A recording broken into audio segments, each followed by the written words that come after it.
Welcome back, you guys. Tonight we're talking about Ashley and Candice going toe to toe. We're talking everything with the Whitney plantation and slavery. And we're talking Karen, all that and more coming up for your next. You're tuned in to AfterBuzz TV, the ESPN of TV talk. Now, let the buzz begin. Hey guys. Hey you guys. What's up, party people? Tonight we're talking everything with this Big Easy Showdown. Season 4, Episode 6 of Real Housewives of Potomac. I'm your host, Erica Edwards, but I couldn't do it without my crew.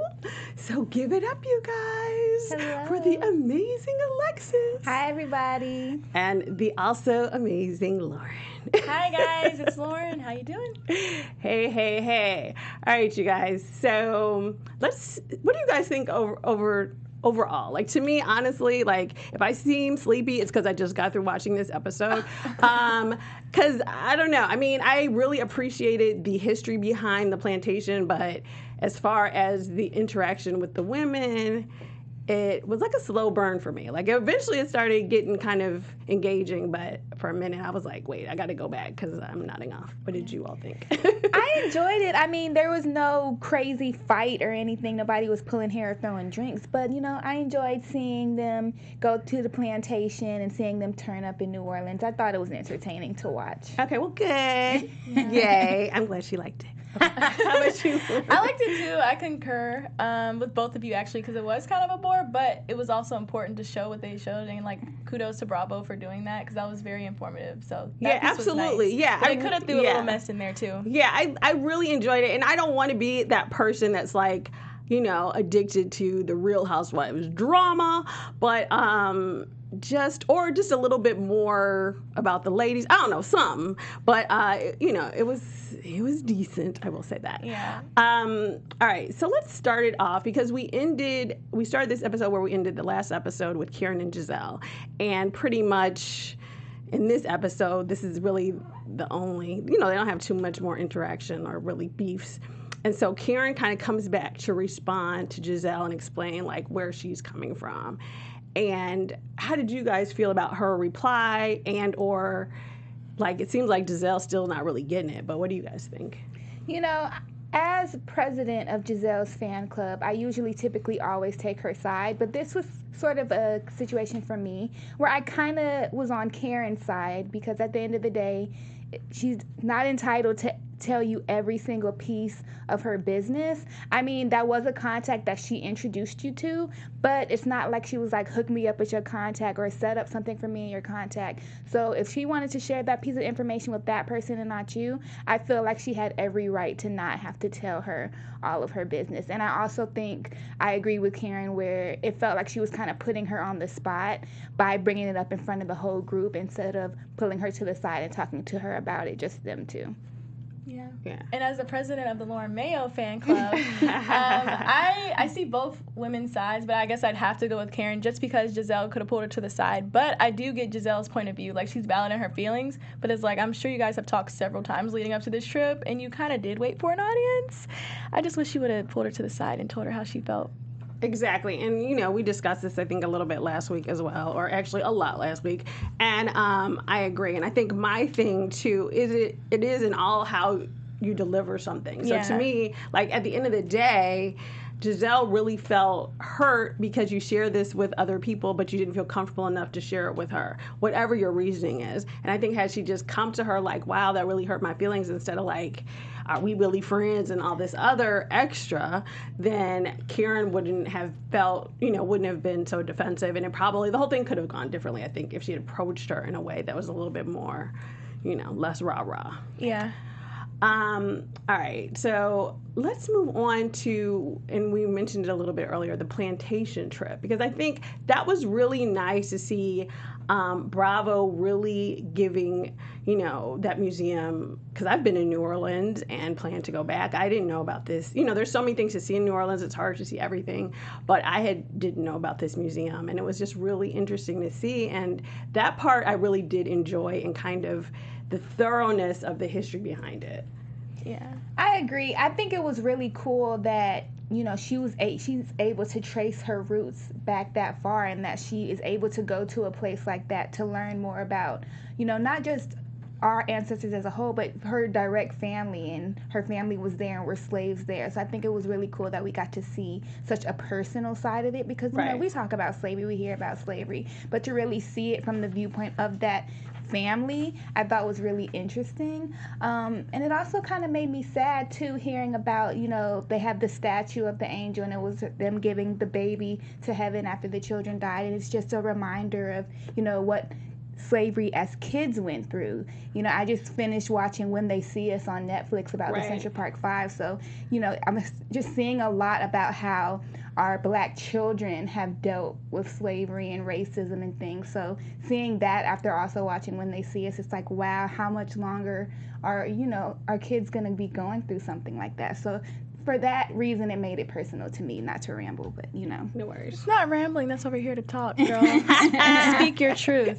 Yeah, it was really touching. I was really surprised Bravo gave us that much of it. Mm-hmm. That was my biggest takeaway. I'm like, wow, I did not think they were going to give us such a thorough, like, I'm happy that they did. I just didn't expect it, so kudos again to them. The pregnant lady piece was really, like, dang, it was sad. And they're kind of like zooming in on Monique's stomach, but it's a blessing. Gizelle and her father and their family, they're really blessed that they're able to track down. And I also thought it was interesting about Robin, the little piece about Robin on the bus. Oh, yeah. Because that was kind of the point of contingence? I'm so tired. That was the point of, like, argument. Like, they kept arguing, Katie and Robin and Gizelle in the first season because of the whole blackness versus biracial issue. So it was pretty ironic that you know, Robin turns out to be 59% European, and she's, like, going at Katie. But I do agree with Robin that they have totally different experiences. It's just, like, that was kind of funny. And Katie's just side-eyeing her on the bus, so that was funny. Yeah, it was. Yeah, I really thought that whole thing was really interesting with Robin, because, yeah, they really went hard on Katie, and it was like, come on, you know what I'm saying? Like, you have green eyes, so chill with your, even in the first season, I do remember that was such a big point of contention between them. Yeah. And it was interesting because Katie was like, yeah, me and the producers remember, and check yourself, because you're exactly what I said, boo. So, but so it's interesting. I don't think she is exactly what she said, though, because the experience is completely different. She was never raised the same way that Katie, like she said, Katie has a, you know, Caucasian father, a Jewish father specifically, culturally, and then an African-American mother. So it's not the same experience as just having two, like, light-skinned parents. And, you know, I don't think you're really going to meet very many black people who get a DNA test and they not have any type of European in them, just because of this, you know, the slave trade, and everybody's mixed with something. I don't know if everybody's percentage is going to be that high, but, you know, you can't go off of that, because we all have a little bit of European in us deep down, so. Yeah. Well, okay, so that's another issue, because I was going to say, really, my thing, I think, with it is, one, it's sort of, I mean, there's a lot of issues with colorism and the one-drop rule. So, you know, even though, and also if you're extremely, extremely fair, like with green eyes and stuff, to kind of cast shade as to someone who's biracial, I don't know. Well, that's the first season, so we won't go down that path. But I get kind of where Katie's coming from. She's like, you know, slow your roll with trying to come at me because I'm mixed, because you basically are as well. Well, to lighten it up from, you know, the race relations, colorism, a topic we could all be passionate about, I did want to shout out somebody in the chat.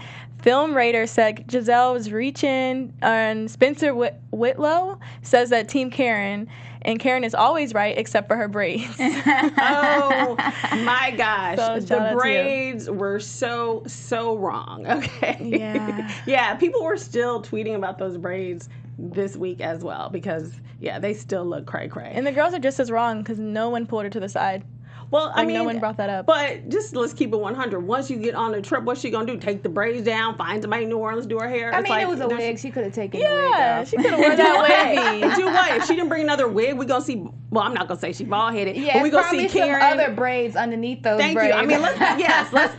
All right. If she's really the grande dame, she needs to pack a backup wig. Just saying. All right. Well, I agree with you on that, because I'm like, that's the thing. If she took that wig off and she don't have another wig in her case, it's a problem, because, you know, like they had a Real Hair episode on Atlanta, and it was okay, but that's not for everybody. You got to be ready for that. So I feel like she's gonna be stuck with this hairstyle for the rest of the... She's going to be stuck, or we're going to be stuck looking at it. She likes them, and her husband said he liked them, so...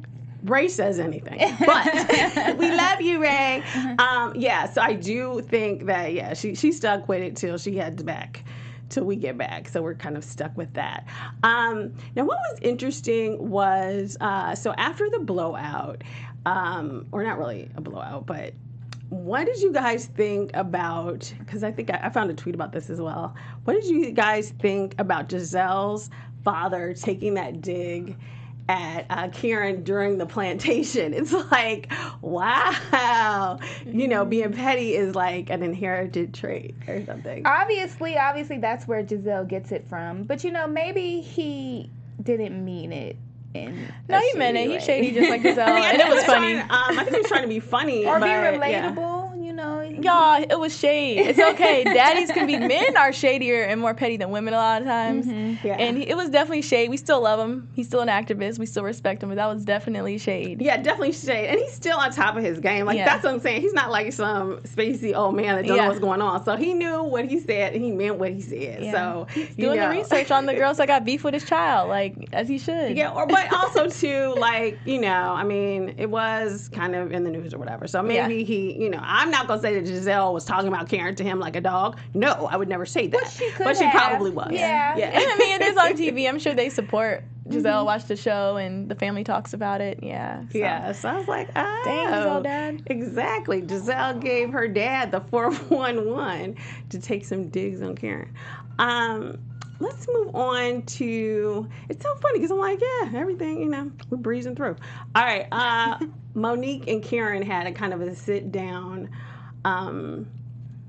luncheon, and it's interesting because it's nice to see them totally supportive, but it's and we talked about this a little bit last week. It's funny that Karen is so tight with people who are new to the group. Like, she can't kind of remain in sort of tight relationships with the original women. So it's like, okay, if you knew, you could be my friend, but everybody else is kind of like, not quite feeling her. I think it does come off that way, but at the same time, Monique and Candice just seem like really fun and really nice people. And I think for the most part, majority of the group likes them. So it may just be that Karen just genuinely hit it off with them, and not more so that she's trying to establish herself as the queen bee and bring in some followers for her so that she can kind of be the top dom, is how I think it came across last week. And I don't know if I necessarily agree with that. Yeah, I don't think she's doing it to come across, or I should restate what I'm thinking. I don't necessarily think she's doing it to be like, oh, I'm the queen bee. Mm-hmm. I just feel like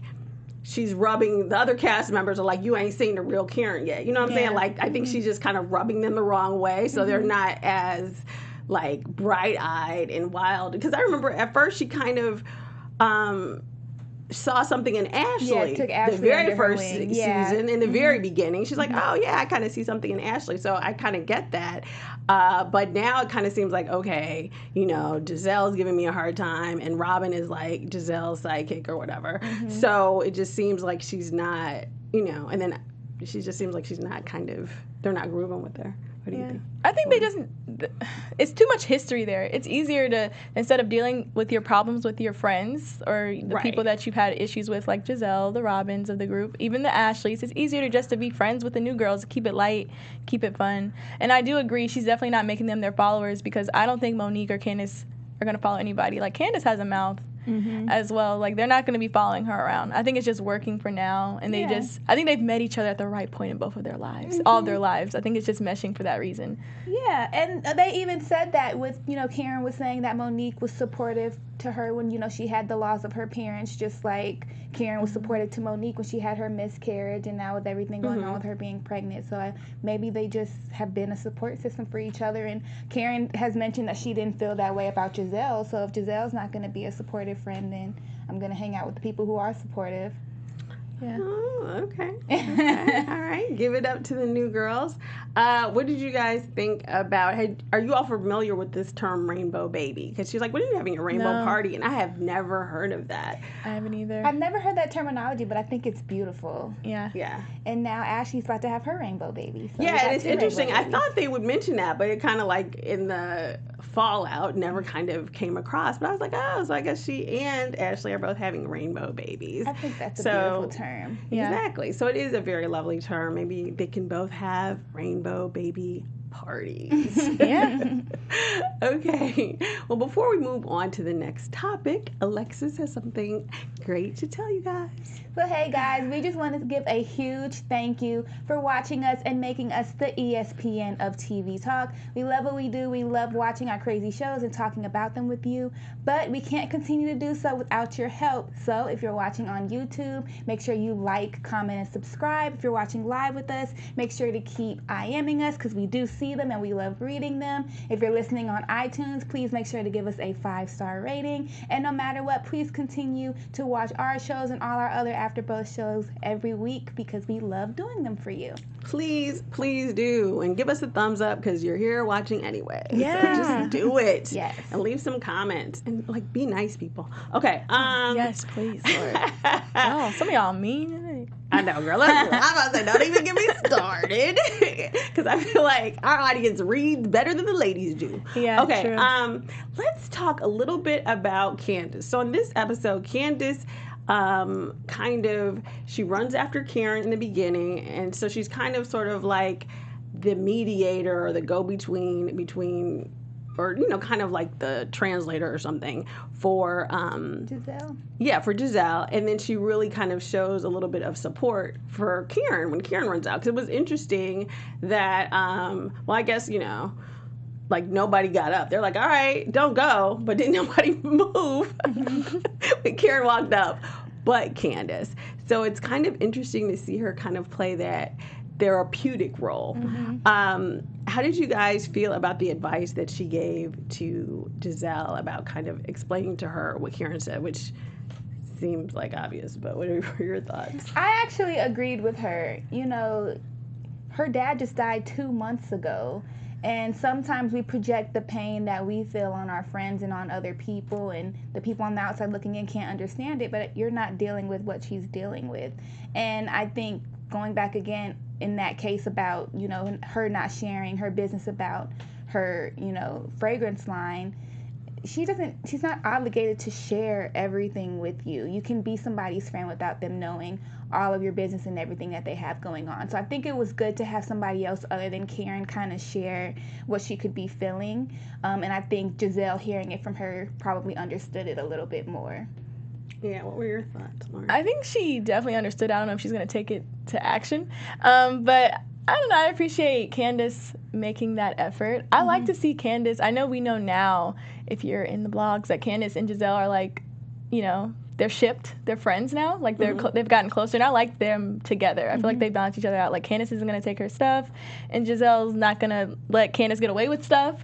So I think that relationship dynamic is good, and that's where she needed to hear it from in this situation. So hopefully it helps. Yeah, what I found interesting was Candice was really explaining to her, like you said, like she's grieving right now, so kind of like, even outside of this situation, give her a pass and like try to be understanding. And it's so interesting because Gizelle says, well, that's not the basis of friendship. And it's like, wow, like if you can't understand when the person has lost their parent and what they're going through. And I don't know, I just find it really ironic because a similar thing is happening on Beverly Hills with Lisa Vanderpump. Yeah. She just lost her brother through suicide, and it's like the girls, like, on Real Housewives, I guess they don't care when people die. They not gonna cut you no slack. Like if we're gonna still read you, we still gonna provide drama even when you're grieving. And so I really thought it was kind of, and I love Gizelle, but I was like, okay, Gizelle, come on. Like her dad just died. You can't be like both her parents. Yeah, and it's been 2 months since his death, and you can't just be like, oh, okay, I know she's going through something. I'm going to, and not call her out. Yeah, and for Gwendolyn in the chat agrees. She says, Gizelle needs to take several seats. How can you tell a person how to grieve? Karen lost both of her parents in a short span of time. Mm-hmm. Yes, very true. So speaking of Karen and her grieving, what do you all think about grieving on Instagram Live? Because here's my thing. I do, we're all... in media or whatever. So you do a lot on Instagram and Facebook. But for me personally, I have seen people put really kind of dramatic stuff either in Facebook or on Instagram or whatever. And I'm kind of like, if the person's really going through something, I don't know. It's like, are you really going through something? Or are you trying to get attention? Yeah. And it does kind of be like, okay, girl, just say you didn't want to go to dinner because now... Yeah, that's how I took it for me. I don't think she was really being truthful about that's the reason why she didn't go out with them. I think she just didn't want to go out, period, and she used that as an excuse, and that's why she was on Instagram Live, because she wasn't really taking that time to do that. She just didn't want to go hang out, and so she did want to be on live, so that's what she did. And that's when it's kind of like, okay, I understand you grieving and I want to be there for your friend, but at the same time, don't keep using that as an excuse. Like, even going back to the very first, it was either the first or second episode of this season when Gizelle came over with the cookies to come see her, and she was like, oh, I can't let you in, I'm grieving. And it's like, okay, I understand you're grieving, like, take time to grieve as you want, but at the same time, don't continuously use that as a reason to... I don't know. It sounds wrong because you never know how people grieve, but it just seems like that's her go-to excuse when she doesn't want to do things. But what's so funny and what I kind of love, and I guess what makes the show interesting, is that Karen is always like, oh, I'm grieving. But then whatever she's choosing to do, instead of that, she makes sure she's doing something else. Mm-hmm. So, yeah, she could be grieving. She could have been watching movies, but she gonna be on Instagram Live, and she knows we're all on Instagram. They were gonna see it. Look. Let me end this rampage. I'm just kidding. I'm being dramatic. I mean, I think it would have been fine if she was on Instagram Live if it was an isolated event. Right. It, like you said, it's becoming the cop-out. Mm-hmm. But if it was an isolated event, who's to say you can grieve and still be on Instagram Live? You that could be your way of not wanting to be with your thoughts. Yeah. So I get that. Mm-hmm. It's just the combination of you using it multiple times is where it gets kind of gray. But you can still stream and somebody died 2 months ago, but you got to stop using it every time. Right? Yeah. It's not like, oh, she can't go live. It's like, oh, I'm so upset I can't go to dinner with you, but I'm gonna make sure I do my social media. And then the same way, like you were saying, she's like, oh, I'm grieving, you can't come into the house, but it's somebody in my house right now. It's just not you, because Mark was over there or whatever. Matt, paid for a friend. Yeah. He was over Matt Byers, get his name correct. Matt, the friend she bought for years. And if he's your employee, you bought him as a friend, girl. The only thing I want to know is how long have they actually known each other? Because if it's really 13 years, how old is Matt? I just have a lot of questions. How long has he actually worked for you? How about that? Okay. Do you know his parents? Exactly. What's the connection? Right. You started hanging out with him when he was 15. It's who knows? So that's the thing with her. And it's like, come on, you on a TV show. So you can't be like, oh, I'm so upset. And then, you pop locking on Instagram. What are you Because doing? even Monique, I'm surprised how she's hanging. Because she's I don't know how pregnant she is. We're not sure. People are saying 26 weeks in the comments. I'm not sure. But she's definitely showing. She's still coming. She's not judging the girl silently. She's just I'm just going to laugh at y'all. She's being a really good sport on this trip, especially it being Gizelle's trip too. Mm-hmm. I love her. Yeah, she's doing well. Exactly, she's doing well. So in this episode, we see Candice talk a lot to the girls about her mother, and really we can touch on it, but we've talked about her and her mama so many times. And what's interesting too is she seems to be almost pressed about the fact that Ashley says she's getting pregnant or wants to get pregnant and drinking, and it's I don't even know why Candice really cares that much, but it seems to really be a bee in her bonnet, really be irritating to her, because she brings it up to Gizelle and Katie I can't believe it. I don't think she, and all this other stuff. I was like, girl, let the girl live a life. A bee in her bonnet. That's so, bless her heart. A bee in her bonnet, yes. Yeah. I think if anything, it's just because she keeps saying it. Mm-hmm. Every time Ashley, we speak in the group, she mentions it. So I can kind of get it, girl, stop drinking then. I get it. And also, I think a lot of it's the producers asking Candice over and over again. Mm-hmm. I don't think she's that hurt on it, but I don't know. I agree, because when they were having the conversation, all of the other girls were kind of like, well, you can drink and still get pregnant. You can drink and still get pregnant. I kind of taken Ashley's side. But Ashley was the one in the very beginning saying that she couldn't drink because she was trying to get pregnant. She did say that. Like, after watching her so don't say that to me and then you're still turning up, taking shots. And then I'm like, well, I thought you said you weren't going to drink because you're going to get pregnant. And now you're trying to flip it around like me. Oh, you can still drink and get pregnant. Well, you were the one who said you couldn't. So, like, which one is it, sis? Yeah. Yeah, I mean, I see your point. Actually, she did say that because she was on this sort of health smoothie kick or whatever, but I don't know. I mean, I do feel like, because Candice mentioned it a lot the last episode too, so I'm kind of like, okay. And, to say that whether she drinks or doesn't drink or whatever, that she must not really want to get pregnant, and to somehow relate that to that comment that Michael made at the party. Not somehow related. All right, are you like, you don't like Candice? You can say Candice. You're not a fan of her? I'm okay with her. I just feel like she's pushing this for a storyline, to be honest. Because I was like, do you even care if the girl gets pregnant? Like, to me, I feel like, does it matter? I don't know if it's her or the producers, but it feels made up. Or, it feels like she's pushing for a storyline to be for her for no reason. And you're saying she mentions it, the unrelated comment to Michael, but the way Ashley was coming at her, I'm going to be thinking that in my head, like, girl, I could unleash this on you. Well, no, but even before she said, that, or maybe it's that same segment, but she was like, oh, because I know he made that comment, it makes it more real in my head that she's not trying to get pregnant. Like, why does his comment mean that she's pretending? Like, I mean, I get, I get what you're saying. Yeah, and my only thing really with it is that to me, it just seems fake or something. Like, are you this concerned? Like, do you really care like that? And then you got your own issues with your mama. Like, focus. Yeah. Focus. So that's all I'm saying. Why are you so worried about it? Right. If she's not worried about it, she's the one trying to get pregnant. Because she keeps telling her in every lunch and meal. I feel you, Lauren, although I'm like, but you the only one steadily bringing it up. Like, bring it up a few times, say it in the confessional, make your little slick remarks. But now I'm just like, girl. So I'm kind of, to be honest, I'm kind of glad that they did go toe-to-toe about it. Because maybe she wouldn't have said it to her face or whatever. So I did think Gizelle was shady for throwing her and be like, well, Candice said da-da-da-da-da. I kind of thought that was shady, and I love me some cute Gizelle. And also, I like that Gizelle was, had a little bun on, appeared to be, mostly track-free, and that was like, and still killing them, still slaying. There was some tracks filling that out. That was a pretty small bun. Those were her laid edges. Thank you. She used her ain't nothing wrong with She used her Eco-Styler gel, laid her edges down. It was still cute. So go ahead, girl. No, that was that Cream of Nature. I see you, Gizelle. I use that too. Oh my God. Keep laying them. Yes. It's just so weird to me, all this talk of not drinking and getting pregnant, because I feel like most pregnancies are a result of drinking. Right, and that's what all the other girls were saying.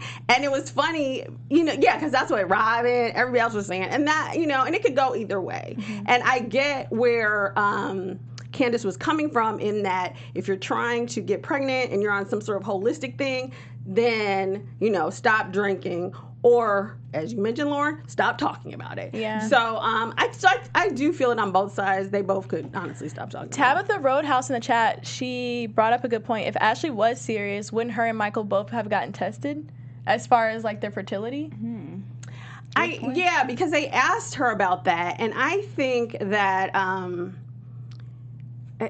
because it wasn't Gizelle. No, the point I was going to make is I wanted to figure out a way to properly phrase it. I do feel like sometimes it can be a point of contention between men and their masculinity, whether or not they want to get tested. Yeah. And I don't feel like Ashley has enough authority in the relationship to be like, look, we both getting tested. You know what I'm saying? And Michael barely wanted the kid anyway. So I feel like, you know what I'm saying, for a long time. So I feel like, yeah, because she was like, well, maybe I can't. And that's when they were like, well, has he get tested? Because he's 85. Maybe it's his stuff. Yeah.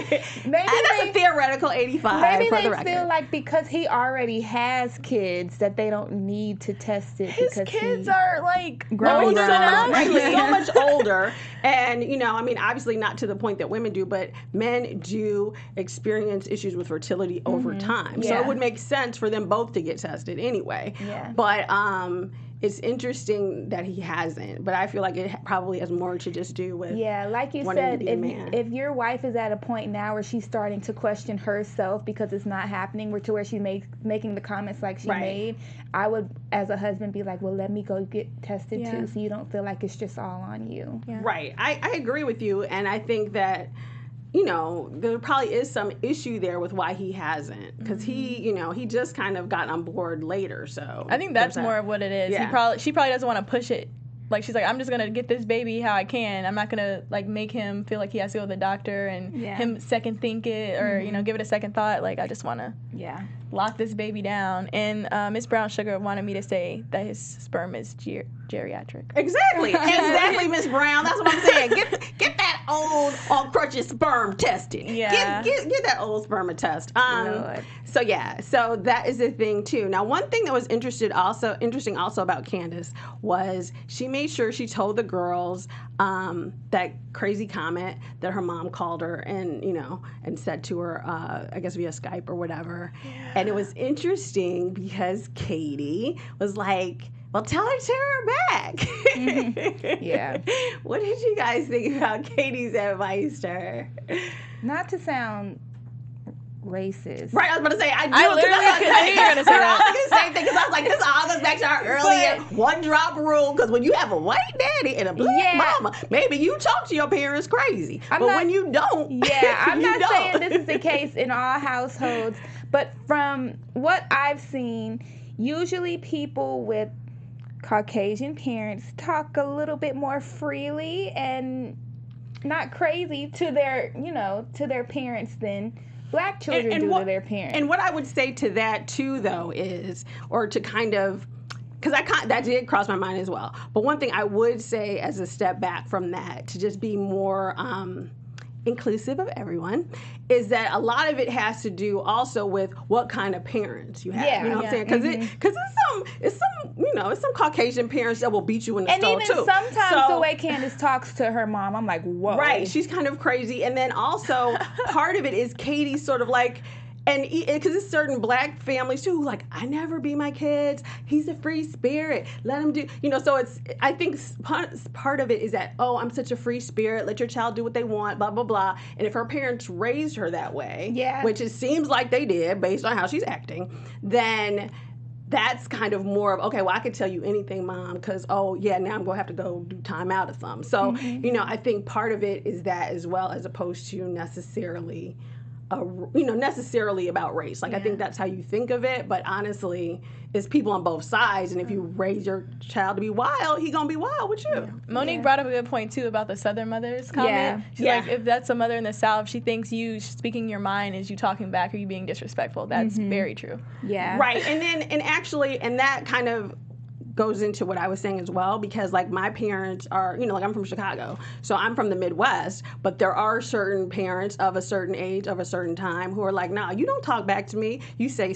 you talk to me a certain kind of way. So I think that has a lot to do with it. Yeah, I think age has a big part to do with it. Yeah, I think that has a lot to do with it, and I don't think Katie's parents, I think they let her get away with some stuff. Yeah, and I think Katie was also just drunk, and I don't think she honestly, truly was saying that Candice should refer to her mom. Okay, I disagree. I think Katie has probably done that before. She probably was drunk, but I totally believe she meant it. She said it, and like her kids probably talked to her crazy. Like, I totally believe that for sure. Just the thought of even saying something like that to my mama scares me. Yeah, exactly. My mom be like, I don't know, how old do you think you are, but you're not gonna talk to me like that. Or any adult, because like going back to the plantation when Giselle's daddy was reading Karen, her response was, because he's still, he's still somebody's father. He's still an elder, even to you.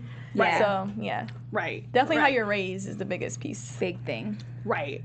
So we end the episode with Candice and Ashley kind of going toe-to-toe and really beefing. And how did you guys, I guess we'll end it with this, how did you guys feel about Ashley's response in that, how can you come at me, what kind of person are you as a woman to come at me and I've had a miscarriage? Going back to what we said, I mean, I didn't feel bad for her because she's kind of the reason why Candice is thinking like that, in my opinion. Like, nobody has ever really heard of the not drinking because you want to get pregnant thing until she said it. So she's really just coming at you with something that you said to her. But at the same time, I can get why Ashley, because it is so fresh that she did just have a miscarriage, to take it a little bit more personally, because she's probably taking it as you're telling me that because I'm drinking, this happened to me. You mean like what she did to Monique? Yeah, that's another thing too. Hashtag karma. Yep. Yeah. And that was I guess that thing bitch I was is not on your thinking. side. Talking about that's her tagline. Like, I'm on her good side. Guess not. Okay, good. Yeah. No, that's a good point, because I thought the same thing when I was watching it. I was like, you did the same thing to Monique. Exact same thing to Monique. But honestly, it felt more malicious when you did it to Monique. Yeah. It was very specific occasions and car accidents. Exactly. And more importantly, you made it or alluded to the fact that Monique had a drinking problem, and all Candice is really saying is that you don't really want to be pregnant, which is actually very different. Yeah. But along the same lines. Mm-hmm. So very interesting. We'll see where that goes to next. All right, you guys. So that was our episode for tonight. Fun stuff. All right. So let's move on to our special segment, Shadiest Moments. Let's do that first. I think my shadiest moment is Gizelle saying that Karen had busted Bo Derek braids. Oh, yes. She wasn't lying. And the truth, Ruth. Yes. It was shade, but it was also truthful. Thank you. They're very busted. I just hate that we keep saying Bo Derek braids, because we've been doing that in Africa forever. Yeah. But, whole nother topic. My favorite shadiest moment was, of course, Giselle's dad, Mr. Graves, being really shady to Karen, saying, you know about putting up collateral when you're in debt. Yes. You know about not having no money. Karen, don't you know? Yes. This is your lane, Karen. Like, loved it. Yeah. Exactly. And my shadiest moment was when, Candice was talking about, I have an honorary MD because my daddy's a doctor or whatever. And then in the confessional, Ashley said, yeah, she has an MD, all right, and it stands for madly delusional. Yeah. That was weak to me. I liked it because I think Candice is crazy. All right. So I think the winner is... I think that Giselle's dad. I was going to say Giselle's dad wins that it. Was very, very shady. That was shady. That was that veteran shade. Yes, that veteran gentleman shade. Yeah. Nobody shades you like a gentleman. All right, you guys. So we're going to do a few tweets here. Let's see. Actually, I think there were okay, so Candice is annoying. I have an honorary degree, girl, but did you go to medical school, though? Nope. Yes, that's what I'm saying, girl. Yeah, you're not a lawyer because you watch Law & Order. Stop it. Yeah. Okay, then the next one is, Gizelle, did you tell your daddy to take a shot at Karen and hounding her about being your friend at the same time? Girl, you got that messy ass, petty ass first lady energy for sure.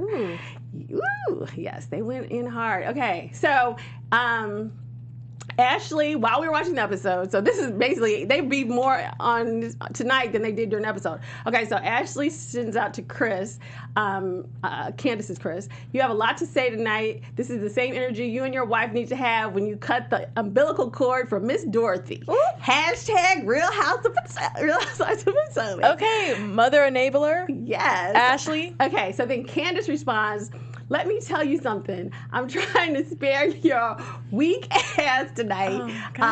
But my hub isn't who you want. You and your, oh my goodness, I can't say, overseer, oh my gosh, have enough to tend to. Thank you, tend to. I'm sorry, my contacts are horrible. To be sticking that forehead in my business. Be still. Woo! Boom, baby. Yeah. And so then Ashley comes back. Tell your hub not to type my name on Twitter and there won't be any problems. Secondly, we're both married to white men, so take your color complex elsewhere. I don't think that was Stop worrying about my forehead and be more concerned about that hay on your head. Woo! Yay, Ashley. I think her hair be looking cute. Yeah, I disagree. The color complex, I did not get that at all. I think that's more of a relationship. She said you're Oh, but I don't think she meant like in slave terms. I think she did. Absolutely. You think that? Overseer. Because from Wakanda Forever, they are our enslavers. Overseers, yes. I mean, they didn't say colonizer. Colonizer, I think she meant exactly more so like the relationship dynamic. I thought she meant overseer, like for real. I didn't think about that off the bat, but after you saying it, I can get it. I don't know. I think Candice knows that Chris, even though his penis might be otherwise, that he's white. So I don't think she would share herself. I mean... Maybe. It could go either way. Yeah, We'll have it to could ask go either her. way. Come on the show, Candice, and clarify. Yeah. Or let us know in the comments what you guys think. I definitely took it that way, but I love me some Black Panther, colonizers, all that stuff. You're pregnant, sis. Stop arguing with people on Twitter. That's what everybody said. They're like, don't go into labor beefing on Twitter. So there were definitely a lot of comments for that. So next, before we get out of here, let's do some news and gossip. AfterBuzz TV News. Hey guys, so the big news. I know we're all excited. We want to congratulate Miss Ashley, Darby, and Michael on revealing that they're having can I get a drum roll? A baby boy! Yay! Possibly a Michael Jr. We don't know if there's not already one because he got multiple kids. But yeah, congratulations to you guys. Michael did the big announcement by dropping powder from when he was going skydiving. Yeah, we have a video of that from right here. So if we can play it, will the video come up? Oh, there we go. It's a big day for us because we are going to reveal Baby D's gender. Very exciting.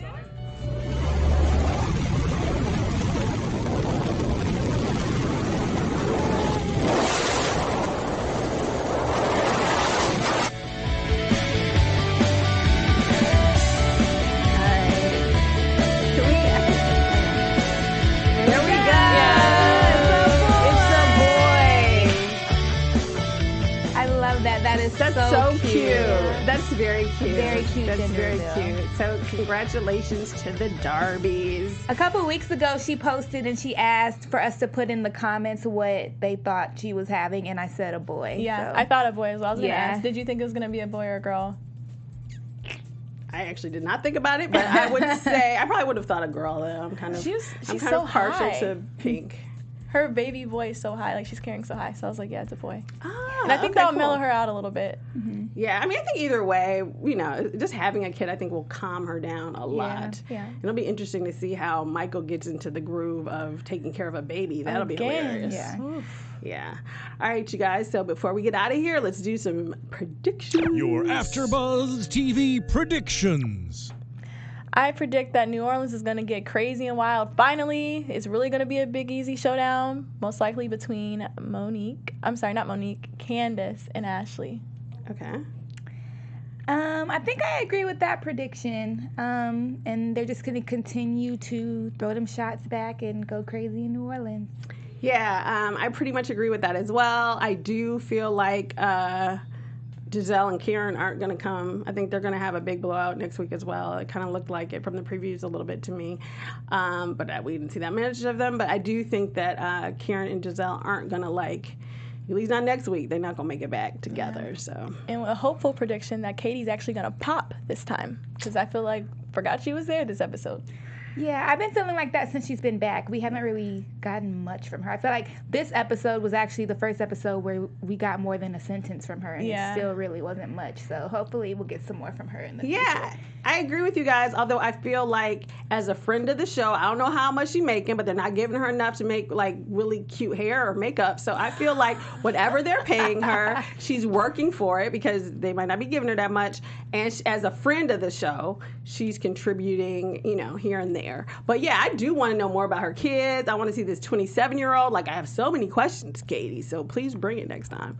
All right, you guys, that's our show for tonight. So ladies, where can everyone find you? And what do you guys want? What's going on with you guys this week? You can find me on Instagram and Twitter at I am Lexi Fierce. Hey guys, you can find me on Instagram at Lauren Out Loud. All right, you guys, and you can follow me. I'm Erica Edwards on all of my social media at Erica, ERIKA, D as in door, Edwards. Thank you guys so much. See you next week. Same place, Bye. same time. Ciao for now, folks.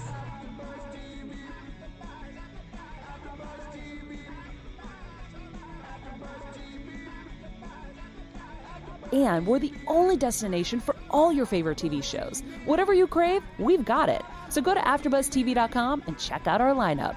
Buzz you later. The views expressed herein are those of the hosts only and do not necessarily reflect the views of AfterBuzz TV or its owners or principals.